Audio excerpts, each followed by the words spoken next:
Welcome to public TV news బులెటిన్ల ముందుగా headlines. Telugu రాష్ట్రాలు ప్రపంచానికి ఆదర్శంగా నిలవాలి. సీఎం రేవంత్ రెడ్డి.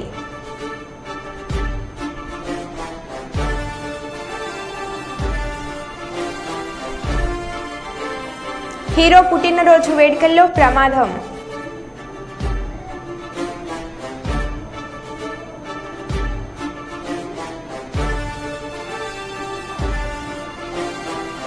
సీఎం చిత్రపటానికి పాలాభిషేకం చేసిన మంచిర్యాల శాసనసభ్యులు కొకిరాల ప్రేమ్సాగర్.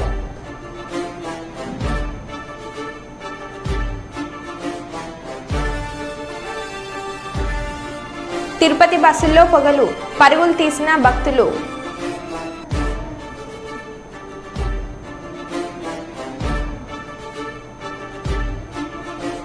జర్నలిజానికి సరికొత్త నిర్వచనం రామోజీరావు.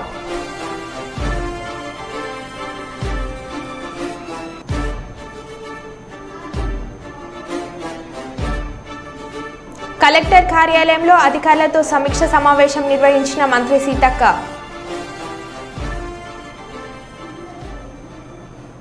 ఇక వివరాల్లోకి వెళ్తే, హైదరాబాద్లో కార్ పార్కింగ్ వద్ద స్కూటీపై వచ్చిన ఓ మహిళపై ఒకటి కాదు రెండు కాదు ఏకంగా 15 కుక్కలు దాడి చేశాయి. కుక్కలను వెళ్ళగొట్టే ప్రయత్నం చేసిన మహిళ అరగంట పాటు వాటిని వెళ్ళగొట్టే ప్రయత్నం చేసిన పైకి వచ్చి దాడి చేసిన వీధి కుక్కలు పట్టించుకునే అధికారులు ఒకేసారి 15 కుక్కలు వెంబడించడంతో భయభ్రాంతులకు గురైన మహిళ వీధి కుక్కల బారి నుండి కాపాడాలంటూ అధికారులకు కాలనీవాసుల ఫిర్యాదు. గతంలో అదే ప్రాంతంలో తల్లి కొడుకులపై విచక్షణ రహితంగా దాడి చేసిన వీధి కుక్కలు. ఒక రోజు మాత్రమే హడావుడి చేసిన అధికారులు వీధి కుక్కలను గాలికి వదిలేసిన అధికారులు ప్రాణాలు పోతున్నా పట్టించుకొని సంబంధిత అధికారులు వెనక్కి వెళ్ళిపోవడం పడిపోయింది.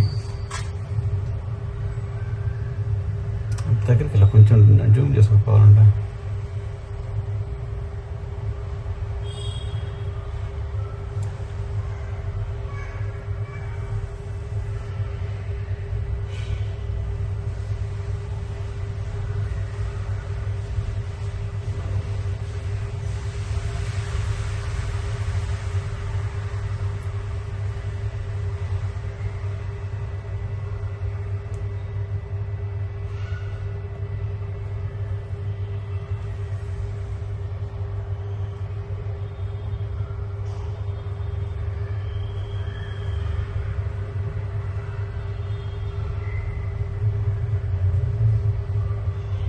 మాజీ సీఎం వైఎస్ జగన్ పర్యటనలో జరిగిన స్వల్ప ఘటనపై డీఎస్పీ షరీఫ్ మాట్లాడుతూ వైఎస్ జగన్ కన్వాయ్లోని వాహనాలు ఢీకొన్నాయి అని వచ్చిన కథనాలు అవాస్తవమని అన్నారు. రామరాజపల్లె వద్ద కన్వాయ్లోని అగ్నిమాపక వాహనాన్ని ఇన్నోవా వెనుక నుంచి ఢీకొన్నది. కన్వాయ్కు సంబంధం లేని ఇన్నోవా వాహనంలో కుటుంబంతో కలిసి పులివెందుల వైపు వెళ్తున్నారు. ఇన్నోవా కారు డ్రైవర్ నిర్లక్ష్యం కారణంగా ఈ సంఘటన జరిగింది. దీన్ని పోలీసులు సమగ్రంగా విచారిస్తున్నారు. ఈ ఘటనలో ఎవరికి ఎటువంటి గాయాలు కాలేదు. కేవలం కారు స్వల్పంగా దెబ్బతిన్నదని అన్నారు. అవుట్స్కట్స్ ఆఫ్ ది టౌన్లో అది అక్కడ పబ్లిక్ ఉండడం జరిగింది. ఒక 25 నుంచి 30 మంది.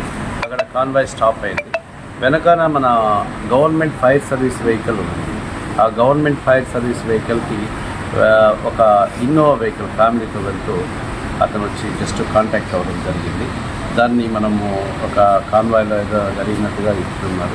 Just it's a contact. అది గవర్నమెంట్ ఫైర్ సర్వీస్ వెహికల్ కాబట్టి అతను నెగ్లిజెంట్గా వచ్చి దాన్ని కాంటాక్ట్ అయ్యారు కాబట్టి మనం దానిపైన విచారిస్తున్నాం. అటువంటిది ఏం లేదు. కేసు ప్రొటెక్షన్ అంటే వెనకాల వెహికల్ ఎవరైనా గుర్తించారా సార్? ఫ్యామిలీతో వెళ్తున్నారు. ఫ్యామిలీతో వెళ్తున్నారు. కడప జిల్లా పులివెందులలో మాజీ ముఖ్యమంత్రి వైఎస్ జగన్మోహన్ రెడ్డి ప్రజా దర్బార్ నిర్వహిస్తున్నారు. కార్యకర్తల తోపులాటలో కిటికీ అద్దాలు పగిలాయి. పులివెందులలో ఎటువంటి రాళ్ల దాడి జరగలేదు. పార్టీ కార్యాలయం వద్ద ఎటువంటి నినాదాలు చేయలేదు. కేవలం వైఎస్ జగన్మోహన్ రెడ్డి చూడడానికి ప్రజలు ఆతృతతో ఒకరి వైపు ఒకరు తోపులాట జరిగింది. పులివెందుల డీఎస్పీ వినోద్ కుమార్ తెలిపారు.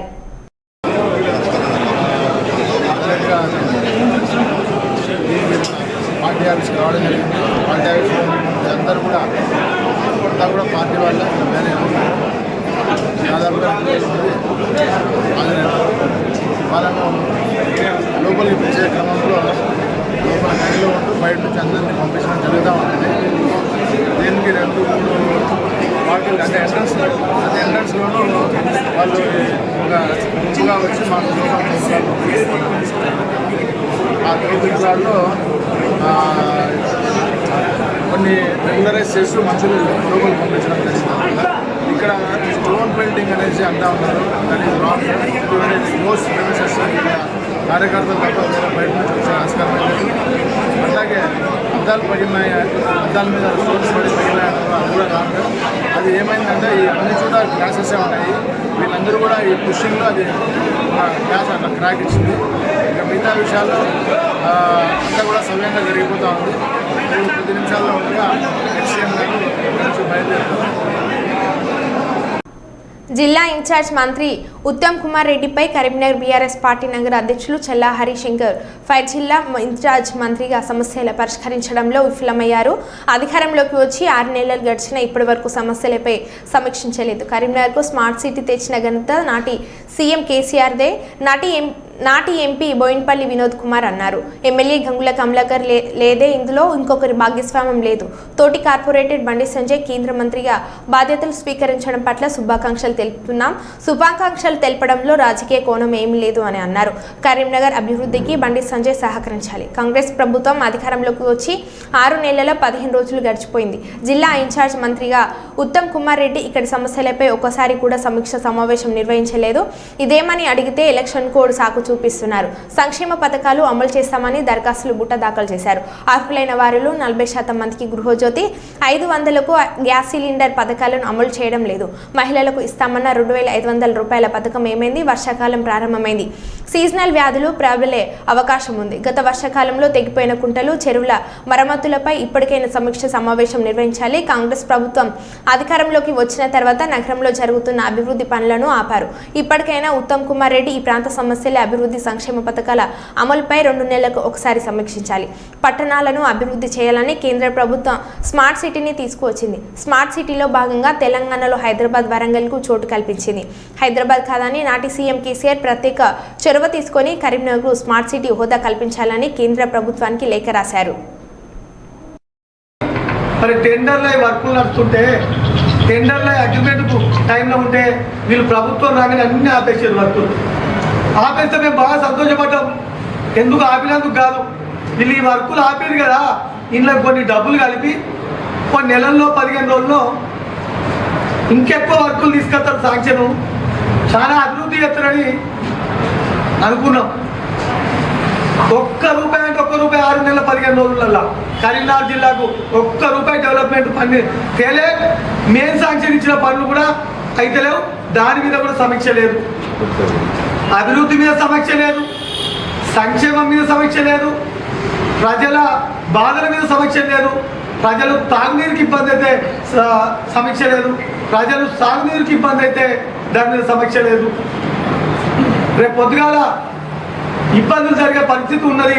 మరి ఇప్పటికైనా సమీక్ష ఉండదా చెప్పవలసిన అవసరం మరి కాంగ్రెస్ ప్రభుత్వం మీద ఉందని తెలియజేస్తూ, ప్రతి 2 నెలలకు ఒకసారి జిల్లా ఇన్ఛార్జి మంత్రిగా సమీక్ష చేసి మీ ముంగటున్న బాధ్యతలు, కాంగ్రెస్ ప్రభుత్వం ఇచ్చిన హామీలు, మీరు తీసుకున్న అప్లికేషన్లు, అభివృద్ధి, సంక్షేమం, మీరు తీసుకున్న అప్లికేషన్ల మీద రివ్యూ చేయవలసిన బాధ్యత ఇన్ఛార్జి మినిస్టర్గా మరి ఉత్తమ్ కుమార్ రెడ్డి మీద ఉంది.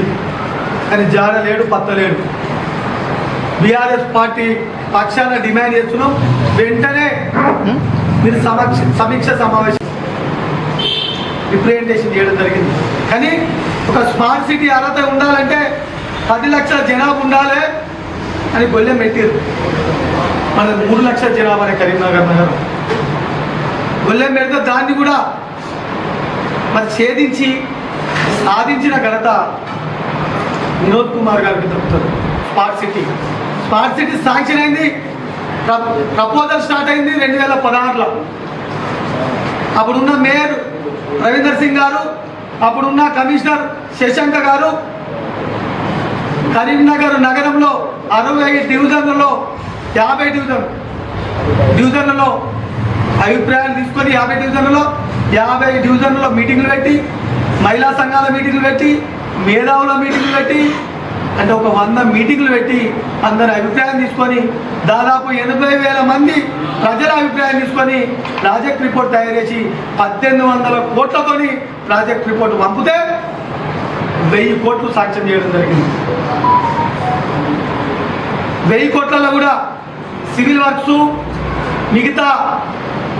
మహబూబాద్ జిల్లా కేంద్రంలోని కలెక్టర్ కార్యాలయంలో అధికారులతో సమీక్షా సమావేశం నిర్వహించిన మంత్రి సీతక్క. ఈ సమీక్షా సమావేశంలో జిల్లా కలెక్టర్ అద్వైత్ కుమార్ సింగ్, మహబూబాద్ జిల్లా ఎంపీ పోర్కా బలరాం నాయక్, ఎమ్మెల్యేలు doctor Murali Naik, doctor Ramachandru Naik, Koram Kanakaiah, MLC Takellapalli Ravinder Rao, municipal chairperson Rammohan Reddy, జిల్లా అధికారులు పాల్గొన్నారు. ఈ సందర్భంగా మంత్రి సీతక్క మాట్లాడుతూ గంజాయిని సంపూర్ణంగా నిర్మూలించేందుకు కఠిన చర్యలు చేపడతామని, ప్రజా సంక్షేమమే కాంగ్రెస్ పార్టీ ధ్యేయమని, వివిధ శాఖల్లో ఖాళీగా ఉన్న ఉద్యోగాల నియామకాలను త్వరితగతిన భర్తీ చేస్తామన్నారు. విద్యాశాఖల్లో జిల్లా వ్యాప్తంగా కేవలం 2 ఎంఈఓలు విధులు నిర్వహించడాన్ని బట్టి గత పాలకుల నిర్లక్ష్యం స్పష్టంగా కనపడుతుందని, దీన్ని విద్యాశాఖ అధ్వానంగా మారిందని ధ్వజమెత్తారు. మహబూబాద్ జిల్లాలో భూ కబ్జాదారులపై చర్యలు తీసుకొని భూ బాధితులకు న్యాయం చేస్తామని హామీనిచ్చారు. పనిచేస్తే తప్ప ప్రజలు ఇప్పుడు చూస్తే ఇంతమంది వచ్చి అంటే ఎక్కడ దయచేసి వివిధ లక్ష్యాలతోటి అసెంబ్లీ వరకు స్వయం కృషితో అందరికీ పేరు పేరున నమస్కారం తెలియజేస్తున్న పాత్రికేయ సోదరులకు కూడా, అధికారులు, ప్రజలు అందరూ మమేకమై మరి మార్పు కోరితేనే ఈరోజు మేము ముందుకు వస్తున్నాం. అదేవిధంగా గత ప్రభుత్వాల్లో ప్రజలు ఇప్పుడు చూస్తే ఇంతమంది వచ్చి అంటే ఎక్కడ పోతే మనం తక్కువ మంది వస్తారో అక్కడ సమస్య లేనట్లు, ఎక్కడ ఎక్కువ మంది వస్తారో అక్కడ బాగా సమస్యలు ఉన్నట్లు. అట్లనే ఈ సమస్యలు కూడా చాలా జటిలంగా ఉన్నాయి. గతంలో కొన్ని వదిలేసినవి ఉన్నాయి, ఇప్పుడు మనం కొన్ని చేయాల్సినవి ఉన్నాయి. కాబట్టి వీటన్నింటినీ రివ్యూ చేసుకోవాలన్న ఉద్దేశంతో ఈరోజు మిమ్మల్ని అందరినీ మరి ఇక్కడ పిలుచుకోవడం జరిగింది. మీకు అందరికీ కానీ, కలెక్టర్ గారికి కానీ అందరికీ మేము ఇక్కడ ఈరోజు మీ మీద అటాక్ ఉపన్యాసాలు ఏమి ఉండవు. మీ ఫలితాన్ని కూడా ఇప్పటికిప్పుడు మేము ప్రశ్నించేది ఏమి ఉండదు. కానీ ఈరోజు స్టార్ట్ మన అసైన్ అనేది ఈ రోజు నుంచి మన ప్రణాళిక ఈరోజు స్టార్ట్ చేసుకుంది. కలెక్టర్ గారు కూడా ప్రతి 3 నెలలకు మేము రివ్యూస్ అంటే జనరల్ బాడీ రివ్యూస్ ఉంటాయి. 2 months ఆర్ 1 monthలో మరి ఇట్లా ఇంటర్నల్గా రివ్యూస్ పెట్టుకోవడం ఉంటుంది. కానీ 15 daysకి ఒకసారి మాత్రం ఖచ్చితంగా కలెక్టర్ గారు మీ శాఖలతో ఇంటర్నల్గా మీటింగ్స్ పెట్టుకొని ప్రగతి పైన, పురోగతి పైన, మీ ఫలితాన్ని పైన, మనకు వచ్చేటువంటి స్కీమ్స్ ఇంప్లిమెంటేషన్ పైన ఖచ్చితంగా రివ్యూ పెట్టుకోవడానికి వారికి పూర్తి స్వేచ్ఛను, అధికారాన్ని కూడా ఈ గవర్నమెంట్ అందిస్తుంది, సపోర్ట్ చేస్తుందని కూడా తెలియజేస్తాం. మీరందరూ కూడా దయచేసి వివిధ లక్ష్యాలతోటి, ఆలోచనలతోటి చదువుకొని ఈ జాబ్లలోకి వచ్చాం. మనం ఏదో జాబ్ డ్యూటీ అంటే డ్యూటీ లాగా కాకుండా ఆ డ్యూటీకి వన్నె తెచ్చే విధంగా, ఆ పోస్టుకు వన్నె తెచ్చే విధంగా నిత్యం ప్రజలకు అందుబాటులో ఉంటూ ఎక్కువ విజిట్స్ పెంచుకొని గ్రామాలు తిరగడం మూలంగా సమస్య తెలిస్తే సమస్య పరిష్కారం తెలిస్తే వాస్తవాలు కూడా తెలుస్తాయి. ఆ రకంగా మీరు దృష్టి పెట్టి మరి జిల్లాను సమస్యలు కాకుండా మరి ఆదర్శవంతమైనటువంటి జిల్లాగా చేయాలని, అది జరగాలంటే మీ మీదనే డిపెండ్ అయి ఉంది, మీ పనితనం మీదనే ఆధారపడి ఉంది. కాబట్టి రాగ ద్వేషాలకు అతీతంగా, పార్టీలు పక్షపాతాలకు అతీతంగా సమస్య బేస్డ్ ఇష్యూ తీవ్రతను పెట్టి మీరు మంచి పని చేస్తే నలుగురు ఆశిస్తారు. కాబట్టి పుట్టుకకు గిట్టుకకు మధ్య ఉన్న కొద్ది కాలాన్ని, మీ జాబ్ కాలాన్ని, ఇప్పుడు ఇంట్లో సంతోషంగా ఉండాలంటే జీతాలు రావాలి.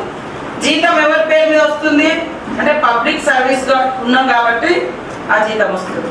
మరి ఆ పబ్లిక్లో ఫస్ట్ సంతోషంగా ఉంచాలి, తర్వాత మిగతా అన్ని సంతోషాలు. ఫస్ట్ ప్రయారిటీ పబ్లిక్కే ఇవ్వాలి వాస్తవానికి. సరే మనది కుటుంబ సమాజం కాబట్టి, కుటుంబాలకు ప్రయారిటీ ఇచ్చే సమాజం కాబట్టి మన వ్యవస్థ కుటుంబాన్ని గౌరవించుకుంటాం, పిల్లల్ని, కుటుంబాలు కాబట్టి ఓకే అక్కడే ప్రయారిటీ ఇవ్వండి. అక్కడ కూడా సంతోషంగా ఉండాలంటే మరి ఇక్కడ మంచి పేరు తెచ్చుకుంటే మీ కుటుంబం కూడా సంతోషంగా ఉంటుంది. రకరకాలుగా అవినీతి, అక్రమాలు లేదా నలుగురు ఇప్పుడు 10 మందిలో మేమందరం కలిసి మిమ్మల్ని తిట్టినాం అనుకో, మీ పని బాగలేక, అది వీడియోలలో వస్తుంది, టీవీలలో వస్తుంది, అది ఎంత అవమానకరంగా ఉంటుంది. కాబట్టి అట్లాంటి అవమానం కంటే మనం బెటర్గా పనిచేసి ప్రశంసలు పొందితే ఎంతమంది మిమ్మల్ని అప్రిషియేట్ చేస్తారు. మీ కొడుకులు మీ బిడ్డలు కూడా ఎంత గర్వంగా కళ్ళెగరేసుకొని ఎస్ మా ఫాదర్కి అవార్డు వచ్చింది, మా ఫాదర్తో మీరు వెళ్ళిపోతుంటే ప్రజలు ఏడ్చే స్థితి రావాలి, మాకు ఈ ఆఫీసర్ కావాలనేటువంటి పరిస్థితి రావాలి. కాబట్టి మీరు మీ సొంత ఆలోచన కూడా పెట్టి పనిచేయండి. ఎమ్మెల్యే మేడిపల్లి సత్యంని ముఖ్యమంత్రి రేవంత్ రెడ్డితో సహచర శాసనసభ్యులతో కలిసి ప్రభుత్వ విప్ వేములవాడ ఎమ్మెల్యే ఆది శ్రీనివాస్ పరామర్శించారు.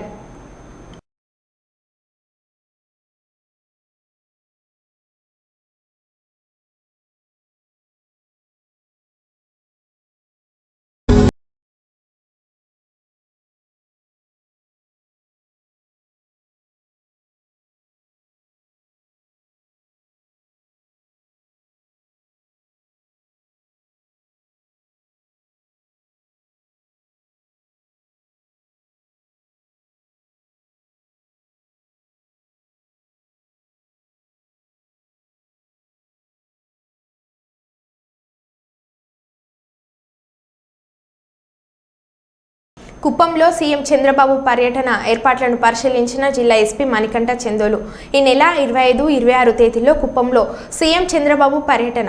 కుప్పం పర్యటన ఏర్పాట్లపై పోలీసు అధికారులతో సమీక్షించిన జిల్లా ఎస్పీ సీఎం పర్యటనను విజయవంతం చేసేందుకు ప్రతి ఒక్కరు కృషి చేయాలి. ఈ కార్యక్రమంలో డీఎస్పీ శ్రీనాథ్, మాజీ ఎమ్మెల్సీ శ్రీనివాస్ మరియు తదితరులు పాల్గొన్నారు.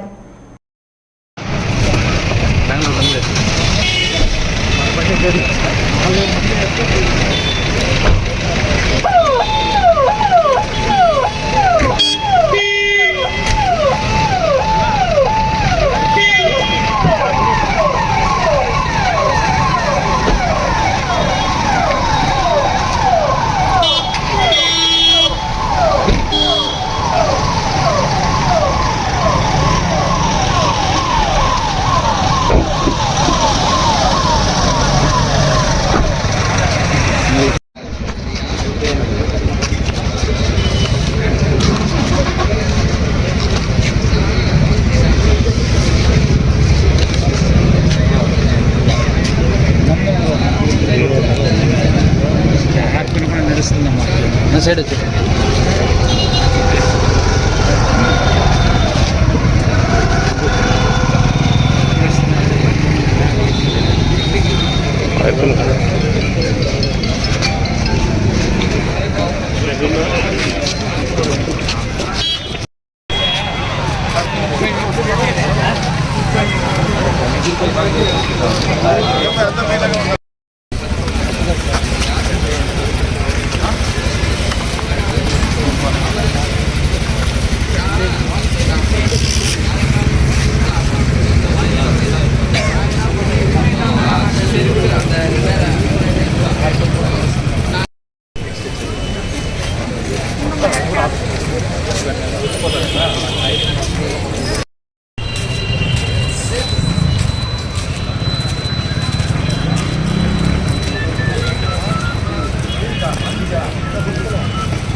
నైపుణ్యం ఉన్న ఆటగాడితోనే ఆడాలి.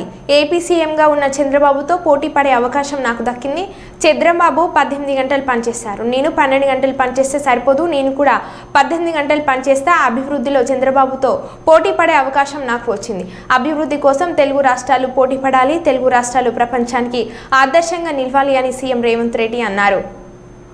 జరగాలంటే నైపుణ్యం కలిగిన ఆటగాడితో పోటీ పడాలి అని పెద్దలు చెప్తా ఉంటారు.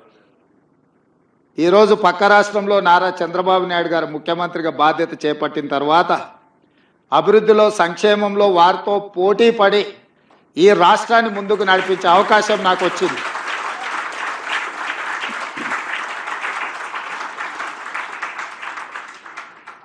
గతంలో 12 గంటలు పనిచేస్తే సరిపోతుంది, అంతకు మించి అవసరం లేదు అనుకునేవాడిని. కానీ ఇప్పుడు వారు 18 గంటలు పనిచేస్తే నేను 12 గంటలతో సరిపెడితే కుదరదు. కాబట్టి మా అధికారులకు, మా సహచరులకు మనం కూడా 18 గంటలు పని చేయాల్సిందే. అభివృద్ధి విషయంలో, సంక్షేమం విషయంలో పోటీపడి ఈ 2 తెలుగు రాష్ట్రాలు ప్రపంచానికే ఒక రోల్ మోడల్గా నిలబడాలి అని నేను భావిస్తున్నాను. ఆ దిశగా మా ఆలోచన, మా విధానాలు, మా నిర్ణయం ఉంటుంది. దేశ జనాభా ఆరోగ్య స్థితిగతులు ఆ దేశ అభివృద్ధిని సూచిస్తాయని హైకోర్టు జడ్జి సూరపల్లి నంద పేర్కొన్నారు. పెద్దపల్లి జిల్లా న్యాయ అధికారుల సమీక్ష సమావేశానికి జిల్లా కేంద్రానికి వచ్చిన హైకోర్టు జడ్జి జస్టిస్ నంద పోలీసులు గౌరవ వందన స్వీకరించారు. తర్వాత కోర్టు ప్రాంగణంలో మొక్కలను నాటారు. పెద్దపల్లి జిల్లా కోర్టు ఆవరణలో ఇండియన్ రెడ్ క్రాస్ సొసైటీ, జిల్లా వైద్య ఆరోగ్య శాఖ సహకారంతో ఏర్పాటు చేసిన హెల్త్ క్యాంపులను ప్రారంభించిన నిర్వాహకులను అభినందించారు. అనంతరం పెద్దపల్లి పట్టణంలోని ఎల్లమ్మ చెరువుపై నిర్మిస్తున్న మినీ ట్యాంక్ బండ్ సుందరీకరణ పనులను పరిశీలించి హనుమాన్ దేవాలయంలో ప్రత్యేక పూజలు చేశారు. ఈ సందర్భంగా హైకోర్టు జడ్జిని పూర్ణ కుంభంతో స్వాగతం పలికి ఆశీర్వచనం అందించారు. Inaugurating a medical camp at Pettapalli. Health, according to me, is an individual's most primary possession. It is a valuable asset irrespective of the real wealth and not pieces of gold and silver. Unquote. The health of a country's population defines the state of development. A healthy population holds greater capacity to accept opportunities for education, knowledge and employment. Your mega health camp forwards the Government of India's revolutionary Ayushman Bharat scheme and the Fit India movement. A healthy India is possible. For that, disease prevention, early detection and treatment have to be encouraged. A healthy living has to be fostered. Balanced diet, physical activity, lifestyle management and environment care have to be promoted to achieve well-being of mind and body. It is technology-based solutions that can upgrade our healthcare standards substantially. Screening looks for early signs of cancer or pre-cancerous conditions before any symptoms appear. It can help stop cancers at an early stage when treatment is more likely to be successful and the chances of survival are much better. The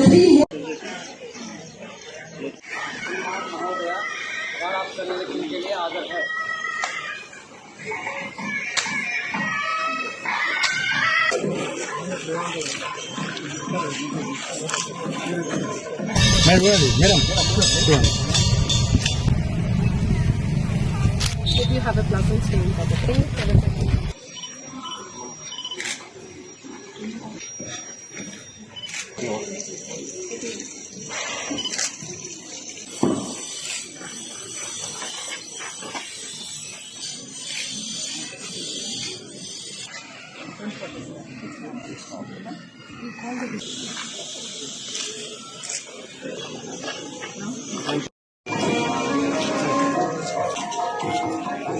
ధైర్య ధైర్య వీర్య విజయ అభయ So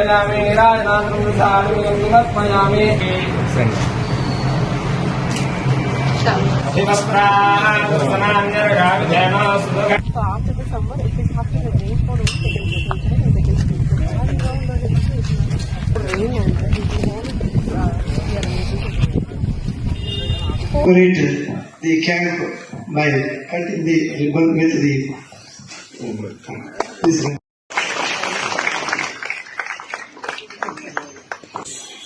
So commence the medical camp. Madam, you are now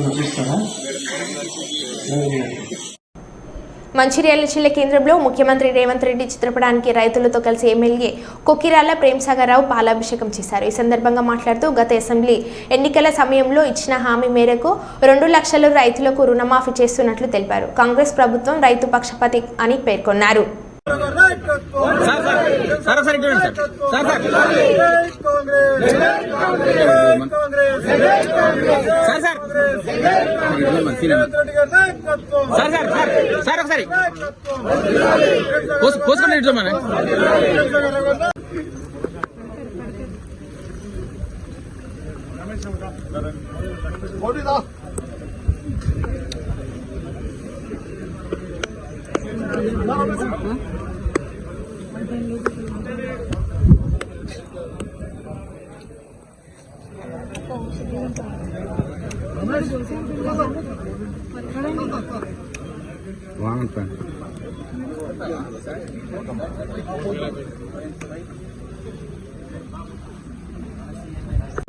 Rythu Bandhu గురించి మాట్లాడతాను. TRS వాళ్ళకి మాట్లాడే హక్కు లేదు, అర్హత లేదు.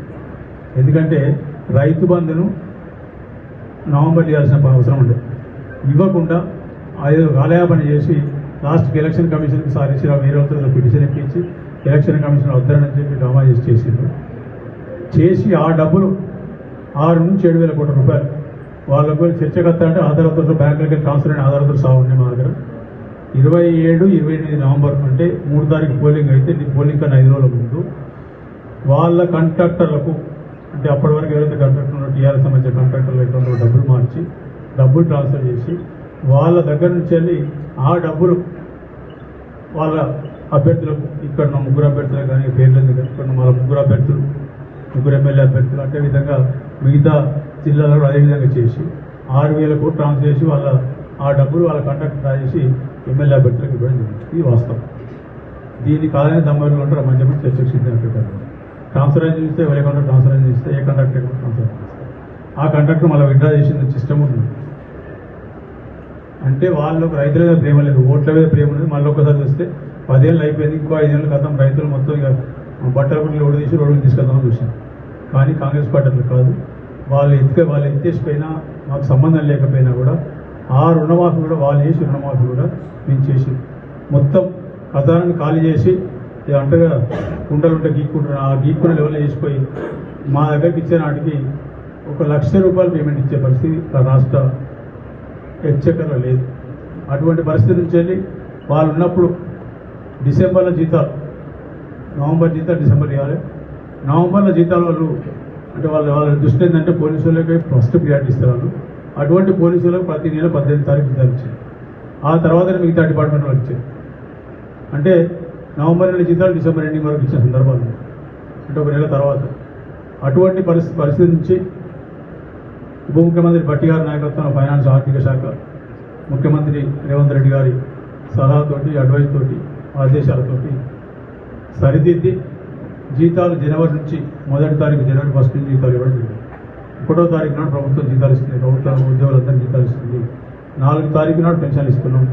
అది ప్రభుత్వ ఉద్యోగులకు రిటైర్డ్ ఉద్యోగులకు కానివ్వండి, లేకపోతే ఈ పెన్షన్ కానీ ఆ పెన్షన్ అందించుకుంటూ వస్తుంది. అదేవిధంగా మిగతా కార్యక్రమాన్ని చేసుకుంటూ వచ్చినాం. ఇవాళ ఆర్థిక పరిస్థితి రోడ్లు కుదిరపడేదని చెప్పగలి కనీసం రోజుకి ఇబ్బంది లేకుండా తీసుకొచ్చే పరిస్థితి వచ్చింది. దాని తర్వాత రైతు బంధుకి ఇచ్చిన రైతు బంధు చేసి వాళ్ళు లాస్ట్కి ఎన్నికలు మన పార్లమెంట్ ఎన్నికల సందర్భంగా గొడవ చేసి 5 ఎకరాలకు ఇచ్చాడు. 5 ఎకరాల తర్వాత వ్యవసాయదారులు కాదా, దాని గురించి ఇప్పుడు ప్రెస్ మీట్లో కాదు చర్చకు రమ్మని చెప్పి నేను మాట్లాడతాను.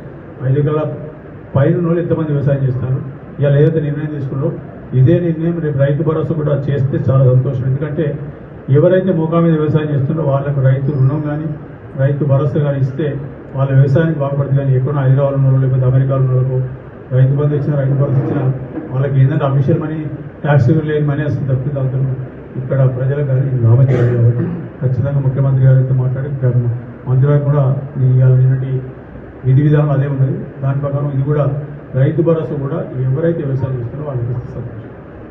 తప్పకుండా వాళ్ళకి ఇవ్వాలని ముఖ్యమంత్రి గారిని ముఖ్యమంత్రి వారి మంత్రివర్గ సమాజాన్ని విజ్ఞప్తి చేస్తుంది. ఇక మిగిలింది